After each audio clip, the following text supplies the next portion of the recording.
Well, hello. Today we are doing for episode 100. Who would have thought that I'd ever get to 100 episodes without either, being removed from YouTube or giving up and moving on to something else, because that's kind of what I do usually, but actually sticking to it. So we made it to 100 episodes. And we're doing Godzilla Minus One, because that movie is bloody epic and it should be 100, which makes sense, right? To me, anyway. I don't know. If you're new to the channel, essentially I just watch a movie, I come into this room, plop down on this chair, and talk about it. We don't do scripts, why am I saying we? There's just me. I don't do scripts, I don't do any jump cuts or anything like that. It's just me sitting here talking on. So, if that's not something you're wanting to see, I don't blame you. And you can exit the video right now. Or you can give me a chance, please. I'm kidding. Anyway, spoiler alert, you know the drill, what a spoiler is. Going to be talking about the movie, things that happened in the movie, and basically spoiling it. So, cheers. Godzilla. Anyway, alright, so we got a movie about Godzilla, right? So that's fun. This one in particular, though, if you don't know, it won an Oscar, which is absolutely crazy, because Godzilla movie winning an Oscar, how does that work? Well, we're going to find out. Let's just dive into it, okay. So, this takes place near the end of World War II, so it's not the end yet. Japan hasn't surrendered. The bombs, I don't believe, have been dropped yet. It's pretty much the end, though. Like, the Japanese people, they know what's coming. It's just a matter of time, essentially, I guess. So, we're introduced to Koichi Shikishima. I apologize if I absolutely butcher the names. I'm not very good at pronouncing Japanese names, but I'm going to try. I am going to try. So, I'm going to call him Koichi because that's easier and it's shorter. So, he's a kamikaze pilot who, at the very beginning, is revealed to have faked that his plane had an engine issue. So, he lands on Odo Island, which is essentially used as a mechanic shop for kamikaze planes. They're not super heavily defended. Most of them are all literally just mechanics. Anyway, he lands, and Tachibana, who's like the head mechanic, I guess, he's looking over the plane, and he's like, yeah, there doesn't appear to be anything wrong. You said that there were issues. And he's like, oh, yeah. He's kind of on to him. He doesn't really bring it up just yet, but he has a moment. Anyway, it's too late now, so it's getting dark. They call it a night. In the middle of the night, they're woken up by an alarm sounding. Oh shit, we're under attack. But instead of the sound of planes coming or, naval guns firing, we hear footsteps, which I guess kind of sound like naval guns a little bit, but then we get that classic roar from the 54 movie. They used a lot of the sound clips from the 54 movie, which is really cool. They did that in Shin Godzilla as well, which I thought was really effective, because they're creepier. And, sorry, coughing a bit. Give me 1 minute. Alright, so, the first time we see Godzilla in this movie, he's probably, like, the friggin' scariest that I can remember seeing him in. So, by no means is he as large as he is later in the movie, but the fact that he is that perfect size range, like, slightly bigger than, like, T-Rex or Indominus Rex from, like, the Jurassic series. But not, like, so insanely big that it's just unrealistic and, For me, you hit that certain size range, that is about as scary as you can get. Anything bigger than that, you start just looking at me like, oh, that's crazy, right? But, they made him very animalistic in this first scene, so he's not fully mutated. Anyway, they shine the light on him, and obviously he sees the light and right away attacks the tower, and everyone's like, what the fuck is that? Excuse my language, but, Why am I coughing? Have I been sick for this whole time? It's been like 7 episodes already. Anyway, doesn't matter. So he attacks the light, and, Tachibana says to Koichi, he's like, hey, dude, go to your plane and use that 20mm gun in the plane to take this thing out. We're all mechanics. We got, basic rifles, but we're not soldiers. Like, go do your thing. So he runs out to the plane and gets in, and once he's in the cockpit, he freezes as Godzilla's, like, right in front of the airplane. I don't know if he sees him or not. I'm not 100% sure, to be honest. It looks like he kind of does, but I guess he's not a threat because he's not firing. And so all of the other people start firing their standard issue rifles, which obviously do absolutely no damage whatsoever. And Godzilla basically massacres everyone. They show him like literally crushing people with his feet, biting people and throwing them into the distance. It's a really cool scene. In the theater, I was just like, oh man, I've never seen Godzilla like this before. And it's really, I loved it. Anyway. He lays waste to pretty much everyone, kills everyone, destroys pretty much everything on the island, and frigs off. I guess he's like, yeah, my job's done here. Anyway, next day, Koichi wakes up on the shore, and he sees a bunch of bodies laid out. And it turns out that Tachibana was the only other person to survive the attack, and he's basically laying out all the bodies to try to be respectful and whatever. And he sees Koichi, sorry. Just use Koichi, it'll be easier. He sees him and he's obviously flips out. He's like, what the hell is wrong with you? Like, dude, you could have taken him out. Like, we told you, go to the gun, shoot the damn thing. You didn't. Everyone died because of you. Just like countless people died because you weren't, you didn't do your job as a kamikaze pilot. You shouldn't even be alive now, let alone... You cheated death twice, basically. And resulted in people dying twice because of your cowardice, essentially. Says it better than that, but whatever. Yeah, so that happens. Anyway, he gets to go back to Japan anyway, so good on him. The war is over. There's pretty strict sanctions, as the US is kind of like letting Japan rebuild, but under like very strict guidelines. You know what I mean? Well, you can look into the history of the agreement between Japan and America after the Second World War to figure out what's going on. But anyway, he gets back to Tokyo and it's in ruins. So they didn't drop the bomb on Tokyo, but they did drop a ton of bombs on Tokyo. So while it wasn't nuclear, it was a ton of conventional weaponry. So it is in shambles. They're slowly in the rebuilding process, but I mean, it's in rough shape. So Koichi gets back to his home, and it's partially standing for the most part. Like, it's structurally sound enough for him to live in, but like pieces of wall and ceiling and everything are missing, and it's shelter enough. Like, what are you gonna do? That's all he has, right? Finds out his parents are dead from his neighbor Sumiko, who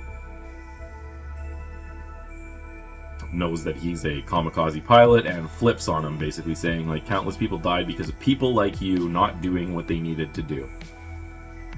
And whatever your thoughts are on kamikaze, I could see the people in that time period when that was a thing that they did, that you're not doing your job, you're a coward, etc. I get it. You can pin deaths on people who abandon their post for whatever reason, whatever it be, right? So I get it. But he's like already not feeling good about this.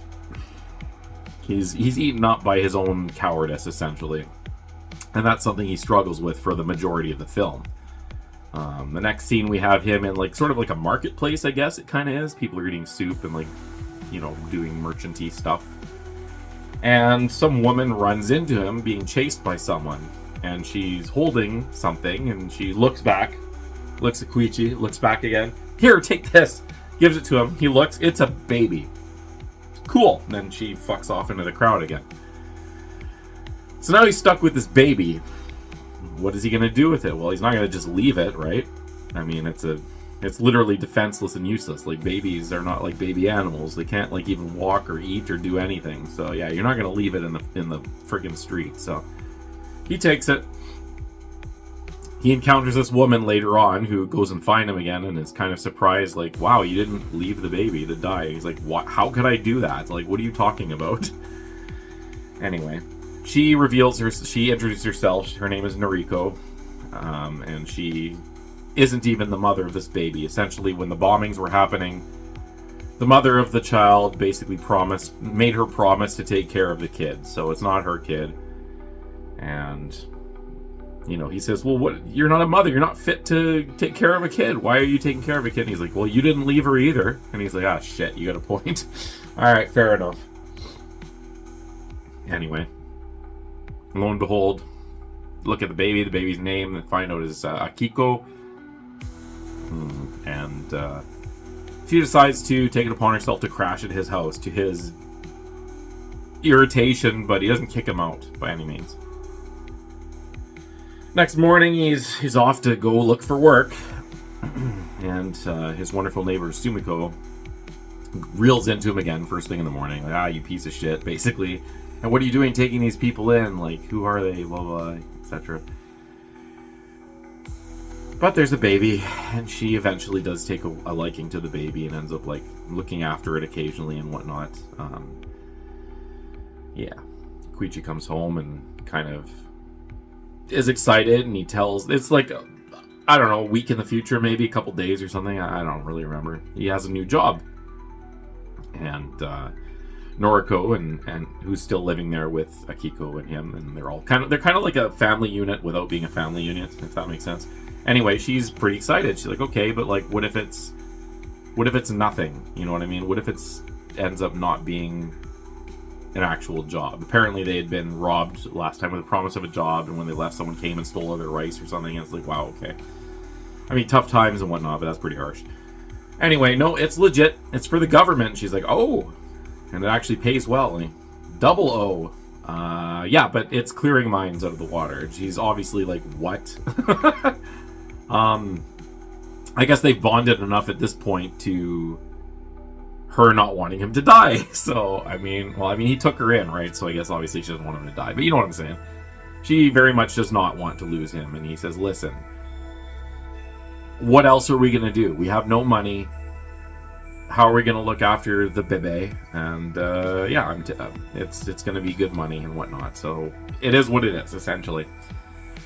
So his first day on the job, he goes and he was told that there are like these like super, specialized boats that are used to take out all the mines. When he gets to the dock, however, it's a wooden fishing boat with like a machine gun on the back of it. He's like, this is what we're dealing with here? Anyway, he's introduced to Noda and the captain, whose name was Akitsu, I think? And Mizushima, who's like the kid, the helper guy. I don't know, the temp. We'll call him the temp. Whatever. So that's the ragtag crew of this boat, along with Koichi, and they go out and they start finding mines. And so Akitsu is kind of explaining to him how they do it. So they have this line cutter essentially under the water that like cuts the mines. They float to the surface, and then they take that machine gun. I don't know if it's like a 50 caliber or something, and they blow the shit out of the mines. And he does exactly that. Cuts one open, pops up, aims the gun, and he's shooting at it. It's not hitting it. It's super far away, and they were kind of skeptical when he said that he was a fighter pilot, but he says, listen, let me take over the gun. Koichi does, and he... Boom. Okay, well, awesome. This guy knows how to shoot, clearly, because he was a fighter pilot, so he'd be trained to use the gun. So he's their designated gunner, I guess. Anyway, back at home, everything's, getting better slowly. He's having these reoccurring dreams, though, about his encounter on the beach on Odo Island with Godzilla, which... Clearly, that would traumatize the hell out of you, obviously. Sorry, taking one more sip here. He'd rather watch me drinking some tea than hearing me cough all video, right? Well, there you go. Anyway, nightmares ensue, blah, blah, blah, blah, blah. Time passes. No sign of Godzilla, so I guess he's kind of like a little bit more chill out of it. Even his home is rebuilt. He like patched it up and fixed it up and everything, and Akiko's grown. I don't know how old she is in this, but she can talk at this point. So it's been a while, obviously. He has his work friends over. And they are kind of shocked to find out that Noriko is not his wife and Akiko is not his kid. And he kind of explains the whole situation. They're like, oh, okay, well, so they're not your family, but they're your family now. Like that's pretty cool. But he doesn't really want the family thing at this point. He kind of even says that. Like, Akiko calls him daddy, and he's like, listen, I already told you I'm not your father. And they look at him and that's a terrible thing to say. Like, you're the only father she's known since she was like a little blob in a blanket, you know? So, anyway. That was kind of sad. But, yeah, so they have that little meeting thing, and a little later we find out that Noriko also has found a job in Ginza, which is one of the areas of the region that's been built up rather decently. She's all in a like nice little blazer and everything, ready to go, you know, slay, be a girl boss, whatever you want to say. And Koichi at first is kind of like, okay, but like, that's awesome. But I mean, who's going to look after Akiko? And she already said, okay, well, listen, I already talked to Sumiko. She loves the kid. She's absolutely fine with watching her while we're both at work. And so it's like, okay, that works out. Anyway, we get some telltale signs of Godzilla returning eventually. We have So, on Odo Island, before they actually saw Godzilla for the first time, he noticed a bunch of, like, deep-sea fish surfacing dead. So, that's like a sign of Godzilla, and they noticed that on the boat. They're like, oh shit. This isn't good. He finds out essentially, okay, they've been sent to that area to not only clean up mines, but to do what they can for distracting Godzilla until it's revealed that one of the Japanese Navy's battle cruisers that was stationed in Singapore is actually being released by Singapore for the Japanese to use to neutralize Godzilla, which I guess people are aware of now. So that's good. The US can't intervene because of tensions with the Soviet Union and like contested waters and stuff. So it's basically up to Japan to fend for itself, which, you know, they've just been ravaged by a war. But getting this battle cruiser back, that's huge. That's like one of their flagships or whatnot. Sorry I don't know if you could pick that up on this microphone, but some idiot drove by with like a no muffler car. Anyway. So yeah, battle cruisers coming back. That is massive. That's a huge boost to like morale, national pride. That's gonna take Godzilla down for sure. Like, they just have to hold the line until then. And Godzilla rears his head, and he's bigger. He ain't the same Godzilla that he was back on Odo Island. He's like full size. I think he's like 50 meters in this. I can't remember. I think they went with the original size of like the 54 version, which was 50 meters. Later he's like 100, 120, whatever. But still huge. Way bigger than this fishing boat. So anyway, they're trying to motor the hell away from this thing as it's chasing him in the water, and you see his head, and very, very cool scene. It's the one on like all the posters and previews and all that, and the movie trailer, so you'll know what one I'm talking about. Anyway, they're armed with their machine gun and a couple of mines to drop in the water. So they drop a mine in the water, and it goes, and it has a little detonator on it, essentially. So it drops in the water and goes and hits Godzilla's dorsal spines, and they hit the detonator, and boom! A bunch of water splashes all over them, and they're pretty soaked. Did they kill it, though? As the smoke settles, you see his lovely little face go through the smoke. No, he ain't dead. Okay, let's try this again. How about we drop another one? And they do. And he tries to do the trigger thing, but apparently the connection has been destroyed.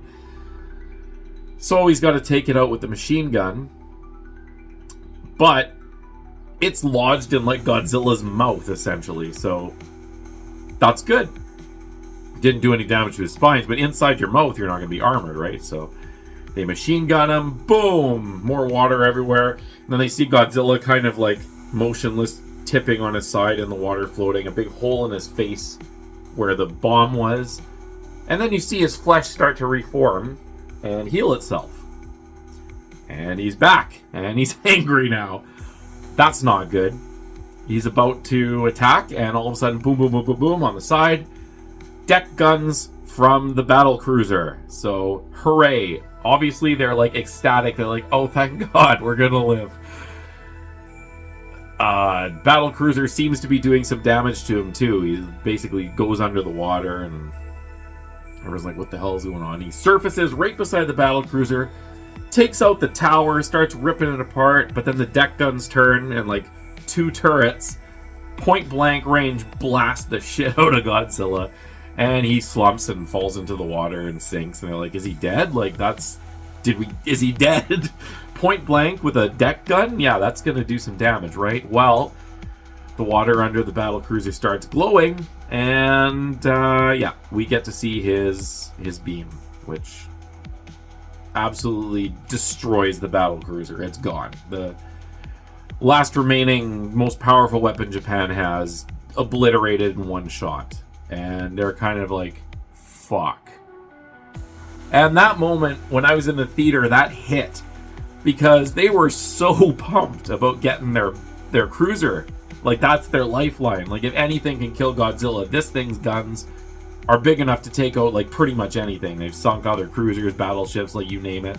This is our chance. This is what's going to solve this problem. And then within, like, seconds, it's obliterated. So, even just watching the expressions on their face, you can visually see their hearts sink at that moment. And it's a very good scene. And that's why in the little thumbnail for this video, I chose Godzilla and the battle cruiser, because I thought that was like one of the most effective scenes in the film, involving, you know, military action, and it's Godzilla, of course. There's other scenes that are... Anyway, love that scene. Just wanted to gush about the impact of that and how demoralizing this would be for our main characters. Anyway, I guess Godzilla's satisfied with that because he freaks off afterwards. He's like, yeah, okay, I did my piece. I showed them what I got. I'm going to go eat some whales or something, whatever Godzilla does. So, that's done. He then decides to resurface later and make landfall. And the radios go off and the sirens go off, and Koichi's at home, and he hears that the landfall is in Ginza, which that's where Noriko is. That's not good. So he's entering the city, and we hear that classic Godzilla theme, which, another thing I'm going to say, like, the use of music in this is just like chef's kiss. But yeah, he comes into the city, you see people running, and he's stepping on them and everything, and knocking buildings down, and just being a force of nature, a destructive beast from hell, whatever you want to call it. And we have Noriko on the train, heading to work, and you see a train car slam down from the air in front of the train. They slam on the brakes, they go to a halt. Everyone on the train, including her, is like, what the hell's going on? Well, guess what's going on? Godzilla decides to show up and do the classic. He loves biting trains for some reason. You know, he just does this. He likes messing with trains. In the 54 movie, he grabs a train and bites it. In the 84 sequel, he grabs a train and throws it around. And this one, he's biting the train. Anyway, he's got it in his jaws, and piece of the train breaks off, and Noriko's hanging on to like a bar for her life. Like, this is not ideal, you know? Just a regular commute to work, and then this happens. So, he had already told, like, Koichi had already told him about his experience on Odo Island and whatnot, and basically she was kind of like comforting him back in the few days ago. But, yeah, apparently this thing is back and ready for action. So he holds up the train, and he's got it in his mouth, and she waits until the time when it's like over water, and she drops out and falls in the water and makes it to shore, I guess, as Godzilla wreaks havoc on the city, goes back to stomping on people, when all of a sudden, boom, boom, boom, boom, boom, side of the head, side of the neck, whatever. Looks, we got our tanks. World War II era tanks, mind you, not the ones from Shin Godzilla, which actually seem to be, you know, not hurting him really, but annoying him enough. These ones are just kind of like, There's even a moment in the film where they kind of talk down about the government in a sense of like they didn't put ejection seats in any of the aircraft. They didn't, armor any of the tanks properly. Like it was just the care for their soldiers was minimal or something along that. So everyone's kind of bitter about that. Anyway, these tanks clearly are not capable of taking out Godzilla. It goes about as well as you'd expect. He goes back to rampaging, and Noriko now is on the street as everyone's running away, and again you see the foot come down, and you see the people actually get squished. Like it doesn't shy away. This is the closest thing to like horror that Godzilla has been since the first movie, which I guess Shin was kind of horror too. Not really.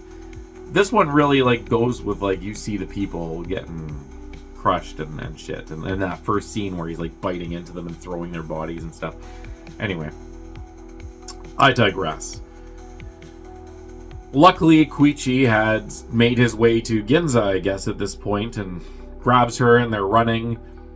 I mean, I don't know what him grabbing her would have done any more than her running on her own, but actually it's probably worse that he came to try to save her, because Godzilla charges up his blast and fires it into the distance, and you see, even as the beam is going, buildings around it disintegrating and falling apart. And when the beam connects, boom, mushroom cloud, a literal nuclear explosion. So think about, again, Japan had just seen 2 nuclear warheads dropped on them, and they thought it was over, and now they're going to see another mushroom cloud rising over Ginza. So that's not good. As the shockwave is coming, Noriko pushes Koichi into an alley, but gets hit by the shockwave and is sent flying into who knows where. Everything settles down. Koichi comes out. He's like looking for her. Noriko, where the hell are you? Oh my god. Godzilla's sort of standing there just looking up at his mushroom cloud doing, yeah, I did pretty good. And he's just lost, Koichi's just lost another person, so he goes home, and there's like a memorial thing, and you see poor little Akiko asking where's mommy, and Sumiko is trying to be nice, saying she had to go away for a while, and obviously the kid knows what that means and bursts into tears, and it's like, oh, you poor little thing. So she's done, so that's fun. Anyway, later he's approached by Noda, who's from his boat buddy from his job there. It says, listen, I've been assigned to sort of a secret mission to take down Godzilla. I would like you to come to this assembly where we're going to be talking about what's going on. He's like, all right. At the assembly, he's on the podium, and he's saying, okay, listen, here's the plan. We're going to use Freon to sink Godzilla, and he has a little demonstration in like a tank showing that it works. For all those who don't understand science and whatnot, the bubbles will basically create a barrier that doesn't allow Godzilla to touch the seawater, meaning buoyancy doesn't actually mean anything, and it will sink him down into the bottom of this trench that is in the sea near Japan. I don't remember the name of the trench, sorry. But it's super deep. It's not like Mariana's deep, but it's like the deepest thing in the water, and it's more than deep enough to crush any living thing that's not accustomed for that kind of environment.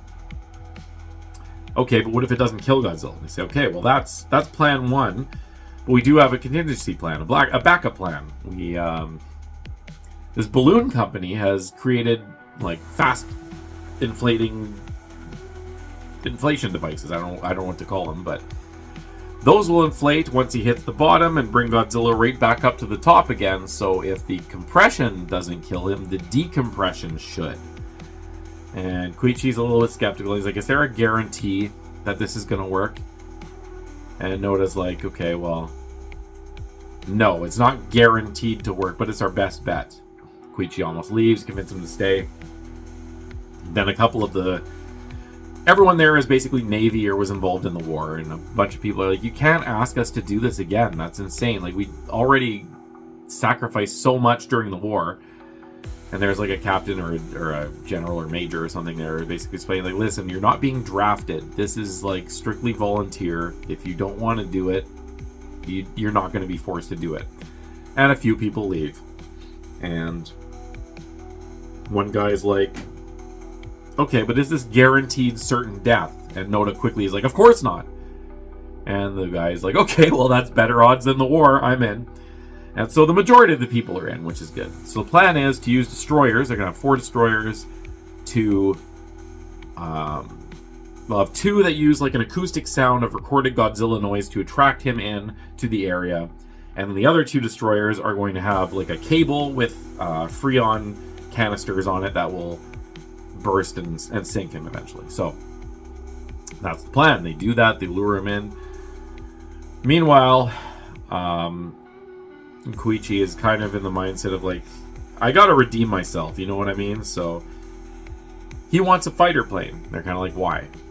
So I can, use my machine guns to lure him into the area if, as that extra precautionary step. And they say, okay. And they take him to this old garage, and inside it is an aircraft called the Shinden. So if you're not familiar with like experimental World War II Japanese aircraft, which I'm sure a lot of people aren't, the Shinden is a real-life prototype that was created too late in the war to actually be used. But at the time, super advanced, high speed, very maneuverable. The propeller is on the rear, so it's a push instead of a pull. I don't know the mechanics or science of that, but I guess that enhanced its speed and its maneuverability and all that. So super advanced aircraft, but it's been sitting there since the end of the war. It's not really in operational status, whatever you want to say. So Koichi's like, okay, I got an idea. We need the best mechanic we can get. Tachibana, who, remember, hates him for ditching his kamikaze duties. Anyway, writes a bunch of letters to everywhere after like tracking down like his most recent post. He's very hard to find, this guy. Anyway, sends a bunch of letters out to all the places he could potentially be. I guess he got the letter because later he gets hit in the back of the head by Tachibana, who then basically ties him up. I was like, what the fuck are you sending these letters to me for?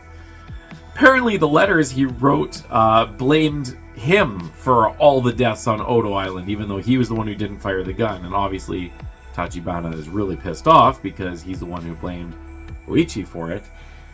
He says, listen, that's the only way I knew it would get under your skin and you would meet with me. I need your help. And he's like, you can go fuck yourself. And he explains the situation, and eventually he does agree to help and clean up this aircraft, and lo and behold, they do.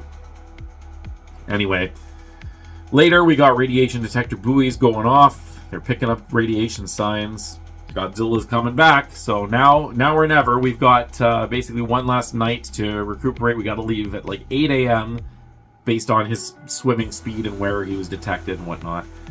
And he's heading right for Tokyo. So that's his favorite place. You notice that? Well, not all the time. Sometimes he goes like, Osaka, Hokkaido. But anyway, he's going to Tokyo. So that's not ideal again. But yeah, so everyone has one last night to spend with their families, essentially, because there's no guarantee that they're going to survive.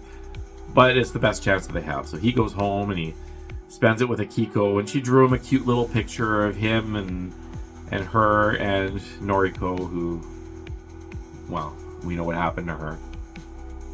And it's just a little bit like a little tear. And I guess she knows that Daddy's going off to essentially probably not return. She starts crying and eventually puts her to bed and leaves a little note for Sumiko, the neighbor, with a shit ton of money in it and saying, listen, please take care of Akiko, use this money for her, etc. So he's basically ready to die.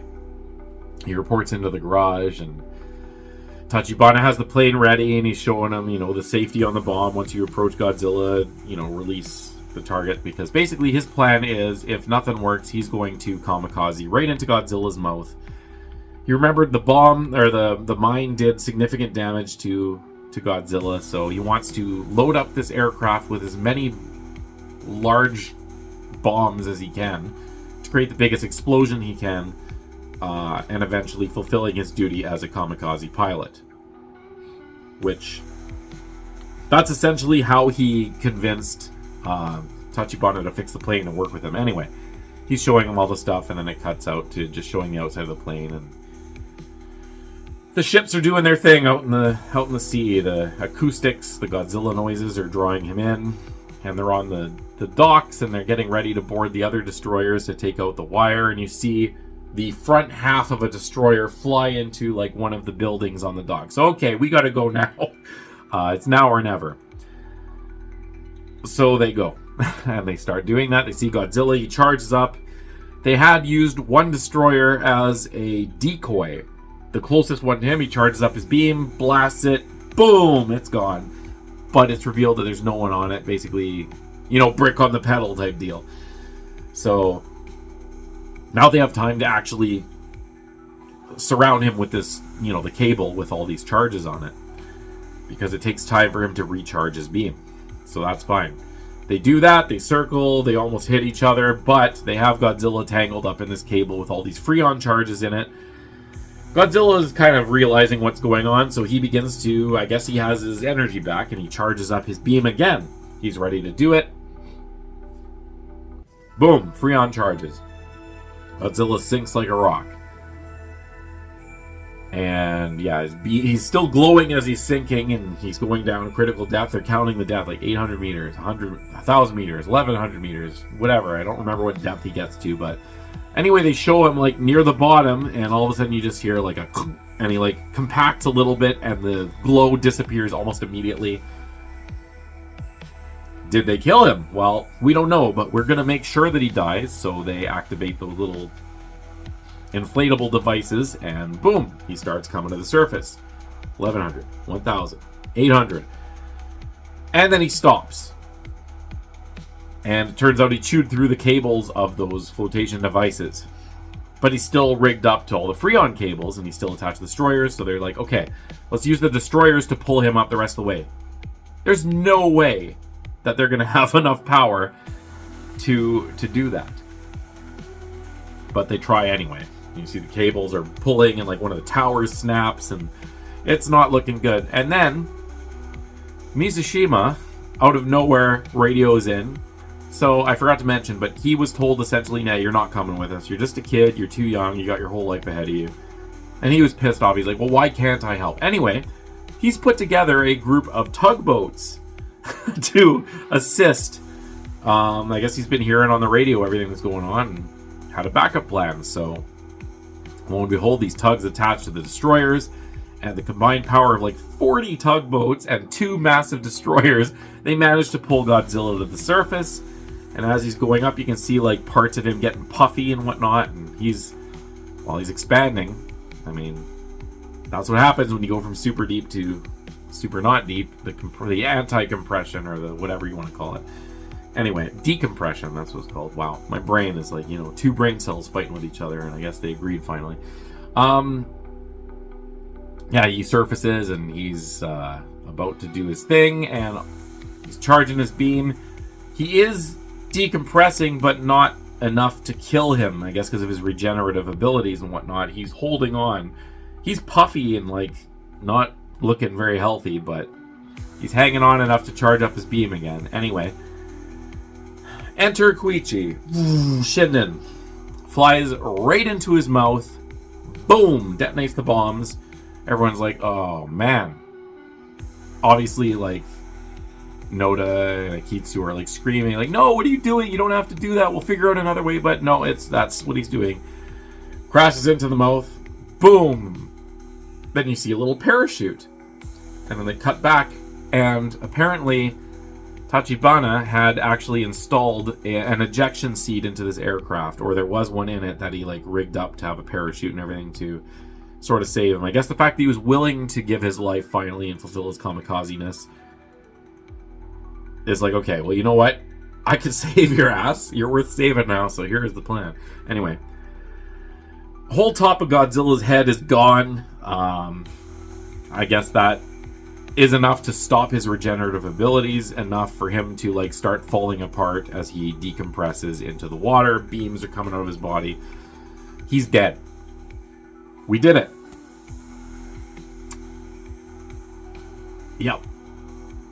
And then we have a little prologue where he comes home and reunites with Sumiko and Akiko, and Sumiko smacks him a couple of times like, you fucking asshole, don't go kill yourself, don't scare the shit out of me, and then like come back thinking, oh, everything's good.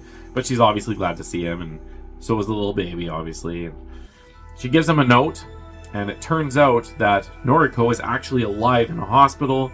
So he goes to visit her, and they're reunited, and she's like, is the war over? And he nods, yes, finally. And she smiles, and they hug, and it's a nice little moment. And then as they zoom in on them hugging, you see she's got like a little bird mark or something on her neck. Which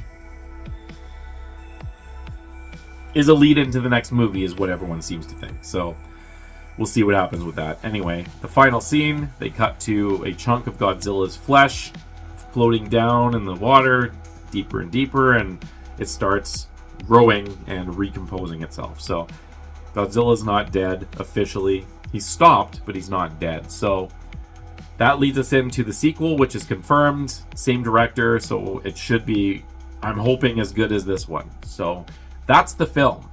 Now, I realize this video is going on really long, but this is such a good movie, it's worth talking about that long. Needless to say, what I think about it, absolutely fantastic. I would say that it is the best Godzilla movie since the original. Debatably better even than the original, and I know that is sacrilege, and I don't know if I truly believe that or not, but I feel that it is definitely a contender. That said, it isn't my favorite Godzilla movie. Definitely top 3. My favorite is Shin Godzilla, which I actually gave a lower mark than what I'm going to give this overall, because as a film, Godzilla Minus One is the best Godzilla film of at least the new generation. That being said, why? Well, we actually have characters that we care about in this film, which, if you know Godzilla movies, not a lot of them have that. Some do, but a lot of them, in particular, that's something that the MonsterVerse, like the Legendary films, have been suffering with, is not having characters that you really care about. The 2 characters that I got invested in the MonsterVerse were Bryan Cranston's character, who, I'm not going to spoil it, but he's not in any movies after the first one, and Shirazawa, who also is not in every single movie. Every other character they've had has been either boring or just okay. But this one, you get invested into pretty much every single character in this film, like of the main ones. And the acting is done very, very well. The story is very well. The emotions are all there. It's such a heavy topic that you can't help but root for these people after everything they've been through. Yeah, it's just fantastic. So, needless to say, with a budget of I think it was $15 million was the budget. And they were able to pull off the special effects that this movie had, the acting, the direction, the cinematography, everything that they did in this movie for $15 million. That was a huge wake-up call, if you were following the news or anything, to the US film industry. You're dropping billions of dollars putting out Avengers movies that bomb and are awful, essentially. I mean, that's debatable. Some people like them, some people don't, but they didn't do well in the theaters at all. And you're bringing out this movie, which I think it even beat out the Marvel movies that were released at the same time, despite being a Japanese language subtitled limited release in the States and Canada and all that. It did so well that they extended the release of it in North America. So that says a lot. I enjoy the Legendary films enough. They're fun enough. I admit that the most recent one, the New Empire one, I thought was a little bit stupid. Good action sequences, but that's what the movies have boiled down to. The first one, the Gareth Edwards one, I really did enjoy that movie as a film. I'll review that one day, but King of the Monsters was fun too. The characters were a little less enjoyable, but the action and this everything was still cool. Kong was just fun and stupid, and then this new one was just a little bit more stupid. But Minus One just really kind of backhanded the MonsterVerse a little bit and said, listen, this is what you do. And while I don't think that'll work for the MonsterVerse, the same tone and everything, I feel like it wasn't even fair to compare, because this came out shortly before New Empire, and it was so much better. Like, again, I'm not saying that New Empire was the terrible film, but like it was just night and day. Like the production value, the emotional intensity of everything in this film. New Empire still did great, which I'm happy for, by the way, because right now as a Godzilla fan, we're living large. We've got Toho and we've got Legendary both doing their own series. We've got like, there's an Apple series on that I watched. There's all kinds of stuff. Anyway, so it's for Godzilla fans, we're eating good right now. But yeah, again, just huge wake-up call. Like, you can do all that with $15 million. You don't need to spend, $10 billion and then take a deficit because your movie isn't even good. I don't know. So that was really cool. And again, it won the Oscar, and the director was like so humble about it. It was just a real feel-good story, this film doing as well as it did. So that was great. I can't say enough good things about this film, so I'm just going to stop here because I'll just be rambling on forever. But should you see it? Abso-friggin-lutely you should see it. There is a dubbed version if you don't want to read subtitles on Netflix, so you can watch that. I recommend the subtitle version just because, I don't know, I did watch the dub version, and it was done well. Like, the voice acting was solid for that, so, I mean, it's not going to be too big of a difference, but, I don't know, I always say watch the subtitles, but, so that's that. What am I rating this? 10. It's a 10. It just is. It's a 10 out of 10. It's the first 10 I've ever given, and I mean, I can only think of a couple other films that I might review eventually that would be 10s, but yeah, it's a 10. So go see it if you haven't already. It's absolutely phenomenal. Even people who don't like Godzilla say that it's absolutely a fantastic movie. So that says a lot, you know what I mean? Even if you're not into like kaiju films, go see it. The story and the character development and everything is just so good that it's a must-see. And I'm not saying this because I'm biased. Like, I would say, oh, you must see, Godzilla versus Biollante. Because it's a good film too, but not everyone's going to like it. This one, I think literally anyone who watches it will enjoy it. So go see it. Maybe I'm wrong. Maybe you won't like it, but I would say 99% people who watch it that I know of have liked it. So that's it. This is the longest review I've ever done, but it's for the best film that I've ever reviewed, so I guess it's worth it. I don't know. Maybe watch it at 1.5 times speed. I should have said that at the beginning. Anyway, we're gonna end the video now before we hit like an hour, because that's friggin' ridiculous. And yeah, go see Godzilla Minus One if you have not seen it. Rah! Go see it. Rah!